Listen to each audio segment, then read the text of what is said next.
Online classes में आपका एक बार फिर स्वागत है। आज मैं आपके लिए एक फिर नया टॉपिक लेके आया हूं, अरस्तु के क्रांति संबंधी विचार। आज हम अरस्तु के क्रांति संबंधी विचार देखेंगे। अरस्तु के जो विचार हैं उनमें हमने दासता का सिद्धांत देखा, अरस्तु के में हमने देखा संविधान का वर्गीकरण अरस्तु ने दिया, वो सब विचारों को हम देख चुके हैं। आज हम अरस्तु के क्रांति संबंधी विचार देखेंगे। अरस्तु एक ऐसी शख्सियत थे जिन्होंने मकदूनिया के तट पर जन्म लिया और एथेंस की एकेडमी में अपना नाम रोशन करते हुए अकादमी का मस्तिष्क कहलाते हुए 158 संविधानों का अध्ययन किया और उन अध्ययन का तुलनात्मक रूप से अध्ययन जो किया उसके कारण आज वो राजनीति विज्ञान के जनक कहलाते हैं। उन्होंने पहली बार राजनीति विज्ञान को स्वतंत्र विज्ञान का दर्जा दिलाना, इस कारण वो राजनीति विज्ञान के जनक कहलाते हैं। उन्होंने क्रांति संबंधी विचार क्यों दिए, उसके पीछे भी एक बहुत बड़ी कहानी है। उसके पीछे सबसे बड़ा कारण है कि उस समय जो यूनान था वो संविधान परिवर्तनों की दौड़ में बढ़ रहा था। परिवर्तन लगातार हो रहे थे, शासन संबंधी परिवर्तन हो रहे थे। कहीं पर राजतंत्र की जगह निरंकुश तंत्र आ रहा था, निरंकुश तंत्र की जगह धनिक तंत्र आ रहा था, कुलीन तंत्र आ रहा था। इस तरह परिवर्तन होते जा रहे थे, प्रजातंत्र की स्थापना हो रही थी। तो लगातार इन अस्थिरताओं से बड़ा दुखी हुआ अरस्तु और उनके लिए स्थिरता के लिए कुछ करने का उपाय किया अरस्तु ने। और इन उपायों के लिए उन्होंने पहले क्रांति संबंधी विचार देखे कि पहले क्रांति होती क्यों है। भाई किसी चीज को अगर हमको रोकना है, किसी चीज को हमको किसी समस्या का हल करना है तो पहले उस समस्या का कारण जानना जरूरी होता है कि क्या कारण है जिससे ये समस्या उत्पन्न हुई है, तभी उस समस्या का इलाज हो सकता है। तो उन्होंने अरस्तु ने भी कारण जानने की कोशिश की कि क्रांति संबंधी क्या कारण है और वहीं से निकल के आते हैं अरस्तु के क्रांति संबंधी विचार। देखिए अरस्तु के जो क्रांति संबंधी विचार है वो पॉलिटिक्स की पुस्तक नंबर 5 में दिए गए हैं। कौन सी पुस्तक में दिए? पॉलिटिक्स की 5 नंबर वाली पुस्तक में अरस्तु के क्रांति संबंधी विचार दिए गए हैं। क्रांति का अर्थ क्या होता है? अरस्तु के अनुसार क्रांति का क्या तात्पर्य है? अरस्तु क्रांति किसे कहता है? अरस्तु क्रांति कहता है संविधान में परिवर्तन। अगर किसी राज्य के, किसी नगर राज्य की व्यवस्था में कोई परिवर्तन होता है, उसके पद सोपानों में कोई परिवर्तन होता है तो उसे वो क्रांति कहता है। हमने पहले भी बात की जब संविधानों का वर्गीकरण पढ़ा कि वहां पर राजतंत्र की जगह अगर निरंकुश तंत्र आ जाता है तो वो कहलाती है क्रांति। अगर निरंकुश तंत्र की जगह कुलीन तंत्र आ जाता है तो कहलाती है क्रांति। अर्थात जो वर्तमान में जो व्यवस्था चल रही है उस व्यवस्था में होने वाले परिवर्तन को ही क्रांति का नाम दिया है। उस शासन व्यवस्था में होने वाले परिवर्तन को ही किसका नाम दिया है? क्रांति का नाम दिया है। और क्रांति का अर्थ बताते हुए उन्होंने कहा है संविधान में परिवर्तन। और संविधान, उसकी नजर में संविधान क्या है? शासन का स्वरूप। संविधान क्या है? शासन का स्वरूप है कि शासन किस तरीके का है। अगर वो शासन व्यवस्था में चेंज हो जाए तो उसे ही कहता है संविधान में परिवर्तन। अर्थात जहां एक व्यक्ति का शासन है वहां अनेक व्यक्तियों का शासन हो जाए, या एक ही व्यक्ति का शासन रहे लेकिन उसकी व्यवस्थाओं में चेंज हो जाए, वही कहलाता है क्रांति। तो क्रांति का शाब्दिक अर्थ क्या दिया है? संविधान में परिवर्तन। अब अरस्तु महोदय हमें बताते हैं कि क्रांति के प्रकार कितने हैं। अलग अलग प्रकार से हम देखते हैं क्रांति बहुत सी दुनियाओं में बहुत सी जगह क्रांति हुई है। सीधे सीधी क्रांति का एक बात हम जानते हैं कि क्रांति का सीधा सीधा तात्पर्य तख्ता पलट से है, व्यवस्था में परिवर्तन से है, सरकार में परिवर्तन से है, विचारों में परिवर्तन भी क्रांति कहलाता है, विचारों के माध्यम से आने वाला परिवर्तन भी क्रांति कहलाता है। तो क्रांति को अनेक भागों में डिफाइन किया है अरस्तु महोदय ने। तो क्रांति के जो प्रकार बता रहा है उसमें पहला प्रकार है आंशिक और पूर्ण। देखिए अगर किसी संविधान में थोड़ा सा ही परिवर्तन लाए, उसके कुछ महत्वपूर्ण पार्टों में परिवर्तन किया जाए तो वह कहलाता है आंशिक परिवर्तन। अर्थात कोई सरकार चल रही है, सरकार वे के वही है, कोई ज्यादा परिवर्तन नहीं है, लेकिन उसकी कुछ व्यवस्थाएं बदल दी गई है, उसकी कुछ महत्वपूर्ण व्यवस्थाओं में चेंज कर दिया गया है तो वह कहलाता है आंशिक परिवर्तन। अर्थात आंशिक परिवर्तन संविधान में हुआ है तो संविधान में परिवर्तन को क्या नाम दिया? क्रांति दिया। तो यह आंशिक क्रांति है। और अगर उस संविधान को ही बदल दिया जाए, उस व्यवस्था को ही बदल दिया जाए, पूरा का पूरा परिवर्तन कर दिया जाए तो वह कहलाती है पूर्ण। क्या कहलाती है? पूर्ण क्रांति कहलाती है। पूर्ण क्रांति से सीधा सीधा तात्पर्य आता है कि पूरी की पूरी व्यवस्था का चेंज हो जाना, परिवर्तन हो जाना।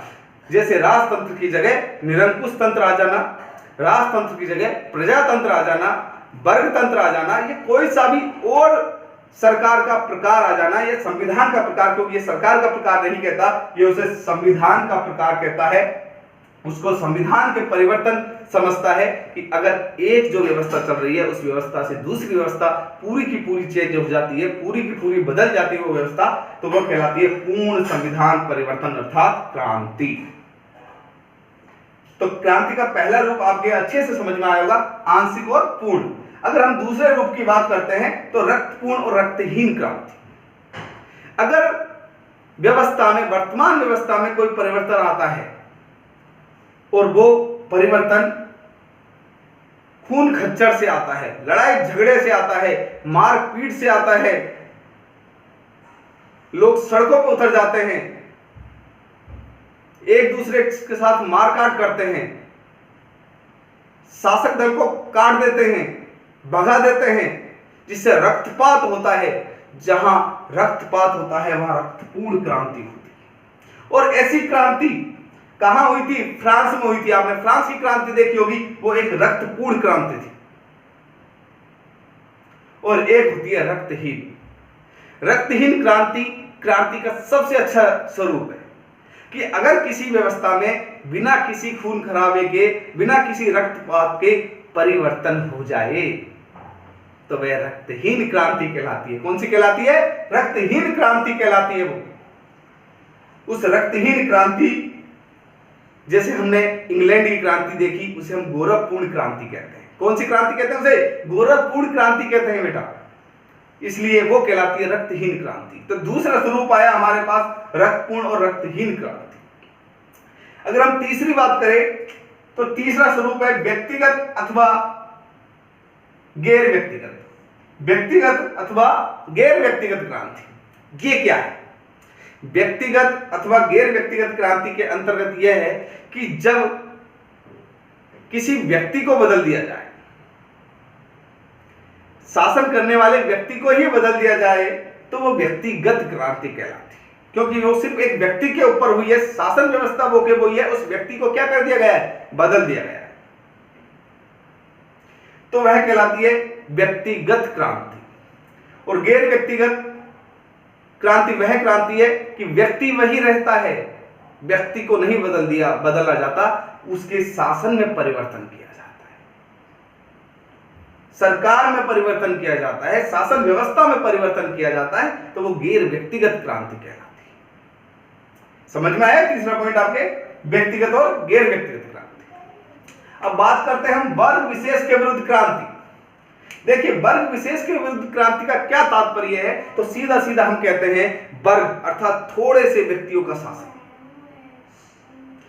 अर्थात कुलीन तंत्र का शासन। कुलीन तंत्र जब तक रहता है जब तक जनता का वो हित करता है, जब तक वो कुलीन तंत्र कहलाता है। जब जनता का खून चूसना शुरू कर देते हैं, जनता पर अत्याचार करना शुरू कर देते हैं, तो वह कुलीन तंत्र न रहकर कौन सा तंत्र में बदल जाता है? वो धनिक तंत्र में बदल जाता है। वो वर्ग विशेष अत्याचारी हो जाता है। अगर उनके विरुद्ध कोई क्रांति होती है तो वो कहलाती है वर्ग विशेष के विरुद्ध क्रांति। यह क्रांति का एक नया रूप है। इसके अलावा वैचारिक क्रांति, जो वर्तमान समय में सबसे ज्यादा चलती है, वैचारिक क्रांति, विचारों में परिवर्तन। किसमें परिवर्तन? विचारों में परिवर्तन। वो कैसे लाया जाता है कि जब कोई वाक्पटु व्यक्ति, कोई वाक्पटुता के आधार पर, चालाकी के आधार पर, जब वाक्पटुता का मतलब है ऐसा बोलने वाला व्यक्ति जिसको सुनकर के हम प्रभावित हो जाएं और हमारे विचार परिवर्तित हो जाए, वो कहलाते हैं वैचारिक क्रांति। यह जब होता है जब कोई एक अच्छा वक्ता अपने उद्गार प्रकट करता है और उन उद्गार प्रकट करने से हमारा जो विचार है वो परिवर्तित हो जाते हैं। उन परिवर्तनों के कारण उस संविधान में परिवर्तन आना शुरू हो जाता है, तो वो कहलाता है वैचारिक क्रांति। इसके अलावा हम बात करते हैं क्रांति के कारण। अब क्रांतियों के प्रकार यहां पर पूरे होते हैं। अब क्रांति होती क्यों है, ऐसे क्या कारण है जिसके कारण क्रांति होती है? तो अगर हम क्रांति के सामान्य कारण देखते हैं कि अधिकतर किन कारणों से क्रांति होती है, तो उसके दो कारण हैं। दो कारण हमारे सामने नजर आते हैं क्रांति के सामान्य कारणों में। पहला कारण आता है असमानता। अगर असमानता हो, राज्य के अंदर पद प्राप्ति के लिए सभी संघर्षरत रहते हैं बेटा, और अनुपातिक रूप से कुछ लोगों को वो पद प्राप्त नहीं हो पाते, अनुपातिक रूप से कुछ लोगों के वो पद नहीं मिलते हैं, उन्हें ये लगता है कि हमारे साथ समानता का व्यवहार नहीं किया गया है, असमानता का व्यवहार किया गया है। क्योंकि जो पद शासन की व्यवस्था थी वो अनुपातिक रूप से थी कि आपको अनुपात के अनुसार पद प्राप्त होंगे। अगर अनुपात के अनुसार पद प्राप्त नहीं होते हैं तो वो कहलाती है असमानता। और ये वाली जो असमानता है ये कहलाती है इस असमानता, और इस असमानता के कारण किसका जन्म होता है? क्रांति का जन्म होता है। इस असमानता के कारण क्रांति का जन्म होता है। तो हम कह सकते हैं क्रांति का एक सबसे बड़ा कारण है वो है असमानता। अब हम बात करते हैं क्रांति के दूसरे बड़े कारण। वो दूसरा बड़ा कारण है अन्याय। आप सभी लोग अच्छे से जानते हैं कि जब न्याय नहीं होता तो वह अन्याय कहलाता है। अगर किसी व्यक्ति को उसका हक नहीं मिलता, राजा अत्याचारी हो जाता है, प्रजा की नहीं सुनता है, प्रजा के साथ दुर्व्यवहार करता है, अन्याय करता है, उसका स्वरूप राजा का बदल जाता है, या उस व्यवस्था उस संविधान का स्वरूप वो अपने अकॉर्डिंग कर लेता है, अर्थात जनहित उसका उद्देश्य नहीं रहता, उसका उद्देश्य स्वार्थ में तब्दील हो जाता है, अर्थात वो अन्याय करना शुरू करता है। उस अन्याय के कारण क्रांति होती है। ये सामान्य कारण है, अधिकतर सभी क्रांतियों में ये कारण देखने को मिलते हैं, इसलिए इन्हें सामान्य कारण कहा है। सामान्य कारण वही कारण कहलाते हैं जो लगभग सभी क्रांतियों में देखने को मिले हैं, और देखने को या तो असमानता मिली है या अन्याय मिला है, इसलिए कहलाते हैं क्रांति के सामान्य कारण।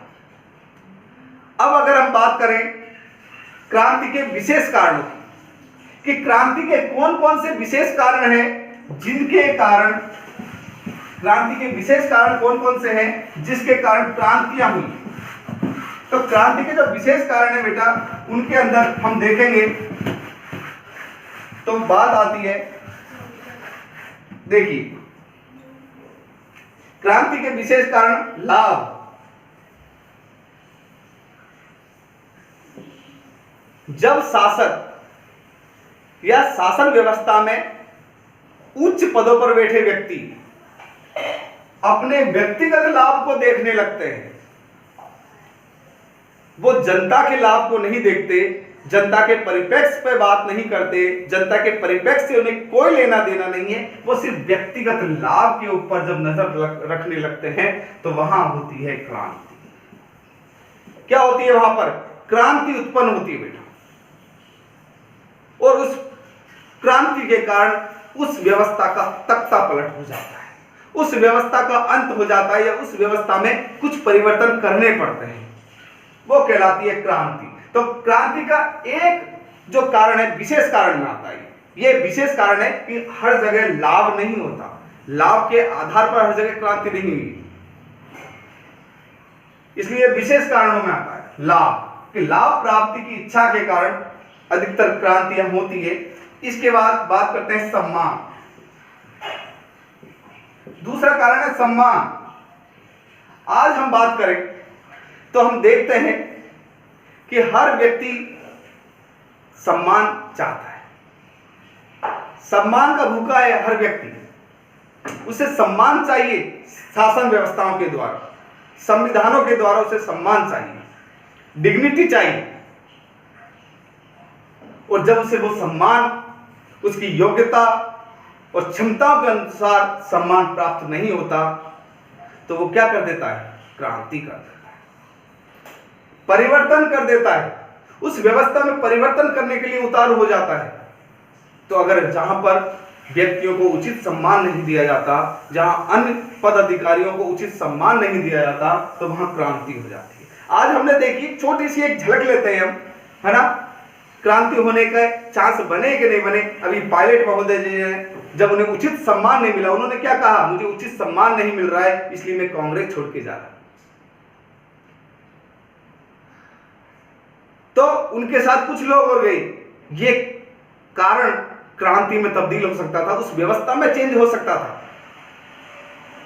हम मानते हैं कि सरकार वही रही, लेकिन व्यवस्थाएं अंदरूनी तरीके से व्यवस्थाओं में चेंज करना पड़ा। और अगर उनके साथ कुछ और लोग भी शामिल होते तो 100% क्रांति होती, अर्थात उस व्यवस्था में चेंज होता। कांग्रेस की व्यवस्था में चेंज होता, हो सकता है मुख्यमंत्री कोई और हो जाता या और कुछ व्यवस्थाएं होती, तो वो भी कहलाती है आपकी क्रांति। अर्थात सम्मान अगर नहीं मिलता, अगर सम्मान नहीं मिलता तो क्रांति का एक बड़ा कारण बनता है। यह विशेष कारणों में आता है। इसके अलावा भय, तीसरा कारण क्या माने हम? भय, डर। जब लोग गलत कार्य करते हैं, देखो भय कब उत्पन्न होता है? जब गलत काम करते हैं। अधिकतर भय का वही कारण है। जब हम हमारी मन की नहीं सुनते, हमारे दिल अनुरूप नहीं कार्य होता, तो भय व्याप्त हो जाता है। भय दो प्रकार से होता है बेटा व्याप्त। एक तो गलत कार्य के कारण भय व्याप्त होता है कि कहीं मैं पकड़ा ना जाऊं, डर सताता रहता है। और यही कारण होता है कि वो इस डर के कारण कुछ ऐसे कदम उठाना शुरू कर देता है जो क्रांति का स्वरूप ले लेता है। बहुत सारी ऐसी घटनाएं वर्तमान समय में होती है कि कोई किसी के साथ गलत करता है। अगर कोई किसी के साथ गलत करता है, उस अपनी गलती को छुपाने के लिए वह उस व्यक्ति की हत्या तक कर देता है। तो एक भय बड़ा कारण होता है क्रांति का। डर सताता है। अगर कुछ लोगों के ग्रुप को या कुछ लोगों के एक समुदाय को किसी चीज का भय सताने लगे, तो इस भय में पर विजय प्राप्त करने के लिए उस व्यवस्था को ही वो परिवर्तन करने के लिए उतारू हो जाते हैं, उस भय के कारण। तो एक भय क्रांति का एक बड़ा कारण सिद्ध होता है बेटा। डर आदमी को कुछ भी करने पर मजबूर कर देता है, और ये डर ही है, ये वही है जो इसने बहुत बार क्रांतियों को जन्म दिया है। इसके अलावा अगर हम बात करते हैं तो वो है घृणा। घृणा भी क्रांति का एक बड़ा कारण बनता है। बहुत से समय से हमने ये देखा है, और हम कह भी सकते हैं, अगर मार्क्सवाद आपने पढ़ा हो तो आप जानते हो, पूंजीपति लोग श्रमिक वर्ग से घृणा रखते थे, दबाकर रखना चाहते थे, उनको अपने साथ बिठाते नहीं थे। ऐसा बहुत कम हुआ कोई श्रमिक पूंजीपति व्यक्ति के साथ बैठा। इसके कारण, इस घृणा के कारण परिवर्तन हुआ और श्रमिक वर्ग ने पूंजीपति वर्ग को हटा दिया। साम्यवादी क्रांति और साम्यवाद, अगर हम मार्क्सवाद पढ़े तो मार्क्सवाद में हमको ये देखने को मिलेगा, वर्ग विहीन समाज कर दिया। क्रांति अर्थात परिवर्तन कर दिया पूरी व्यवस्था के अंदर। तो एक घृणा, अगर हम किसी से घृणा करते हैं, अगर शासक जनता से घृणा करने लगे, जनता शासक से घृणा करने लगे, तो वहां पर भी संविधान में परिवर्तन होना कंपलसरी हो जाता है, जरूरी हो जाता है, और होता है, फिर वो होता ही है। इसके अलावा हम देखते हैं, गैर वफादार नागरिकों को अगर पद दे दे गैर वफादार नागरिकों को पद देना। अगर शासन व्यवस्था में ऐसे लोगों को पद दे दिया जाए जो वफादार नहीं है, तो ये लोग क्या करेंगे, धीरे धीरे उस शासन व्यवस्था को खोखली करना शुरू कर देंगे और अंत में उस शासन व्यवस्था का ही अंत कर देंगे। ऐसा होता है, आपने अभी एक मूवी देखी होगी बाहुबली, उसमें गैर वफादार लोगों को उच्च पद दे दिए जाते हैं,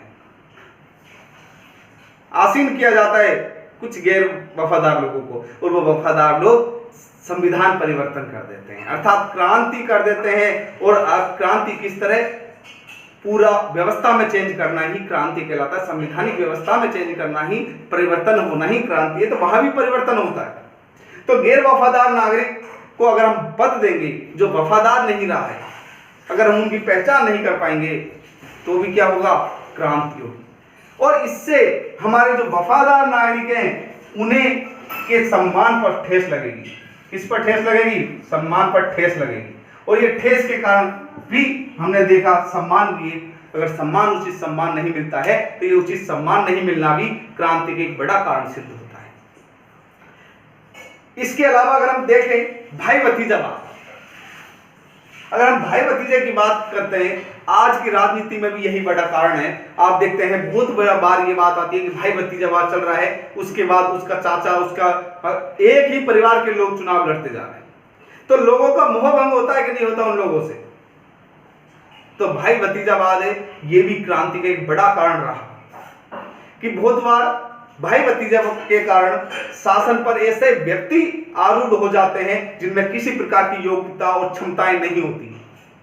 उन योग्यता और क्षमताओं नहीं होने के बावजूद भी वो शासन पर आरूढ़ होते हैं, तो उनसे जनता नाराज होती ही होती है। जनता उनका सम्मान किसी भी कंडीशन में नहीं करती। जनता की नजर में वो सम्मानजनक स्थिति कभी प्राप्त नहीं कर सकती, और जनता धीरे धीरे उन लोगों को किनारे कर देती। तो एक बड़ा कारण होता है भाई भतीजावाद। अगर आप योग्यता की बात नहीं करके भाई भतीजावाद की बात करोगे, आप क्षमताओं योग्यताओं के आधार पर किसी व्यक्ति को पद नहीं देकर भाई भतीजावाद के आधार पर पद प्रदान करोगे, तो वो भी एक क्रांति का एक कारण बनता है, एक विशेष कारण बनता है। पारिवारिक विवाद, क्रांति के अन्य कारणों में हम देखें तो पारिवारिक विवाद, अगर एक परिवार के अंदर ही विवाद है तो उसका फायदा कौन उठाता है, दूसरे व्यक्ति उठाते हैं। अगर सत्ता पर आरूढ़ व्यक्तियों के परिवार में विवाद है तो उसका फायदा दूसरे गुट को मिलता है, दूसरे लोगों को मिलता है, और उस परिवार की फूट का फायदा उठाकर वो क्या कर देते हैं, सत्ता में परिवर्तन कर देते हैं, संविधान में परिवर्तन कर देते हैं। यह कहलाता है क्रांति। यह क्रांति का एक और विशेष कारण है। इसके अलावा अगर कहीं पर गुटबाजियां होनी शुरू हो जाए, ये गुटबाजियां भी क्रांति का एक बड़ा कारण बनती है बेटा। इसके अलावा एक और इंपॉर्टेंट मैं आप कारणों की बात कर देता हूं। अगर दो गुट बराबर के हैं, समान गुट हो, समान गुट हो, अर्थात किसी राज्य में दो वर्ग शक्तिशाली, तो इन दोनों के मध्य संघर्ष चलता रहता है, और यह संघर्ष इस तरह चलता है कि एक दूसरे को वो नीचा दिखाने का कार्य करते हैं, एक दूसरे को नीचे गिराने का कार्य करते हैं, और बहुत बार वो इस चीज के अंदर सफल हो जाते हैं। वो इस चीज के अंदर क्या हो जाते हैं, सफल हो जाते हैं।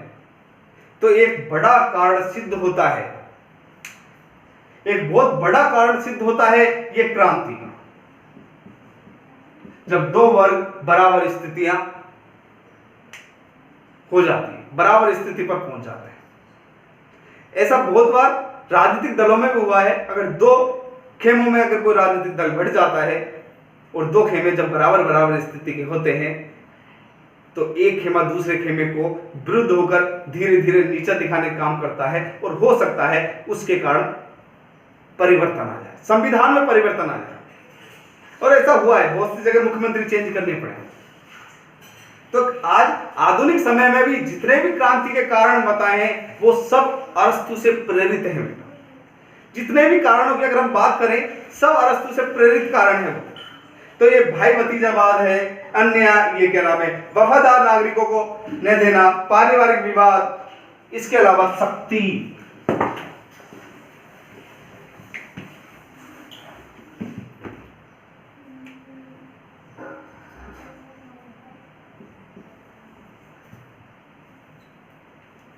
शक्ति एक बड़ा कारण बनती है क्रांति का। आप अच्छे से जानते हो जब शक्ति प्रयोग होता है, बल प्रयोग होता है जनता के ऊपर, तो जनता भड़क जाती है।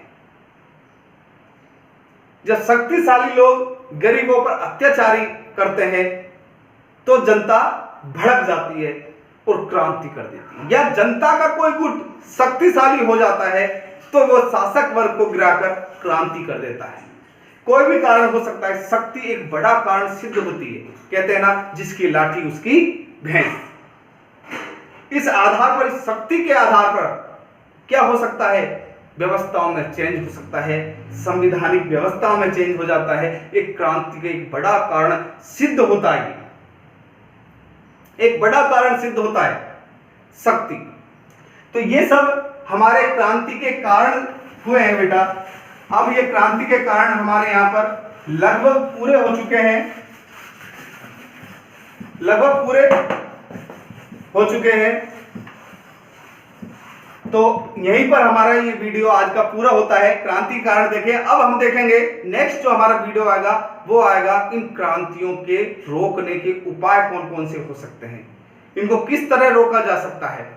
तो हम नेक्स्ट वीडियो में क्रांति के रोकने के उपाय देखेंगे। जब तक के लिए धन्यवाद।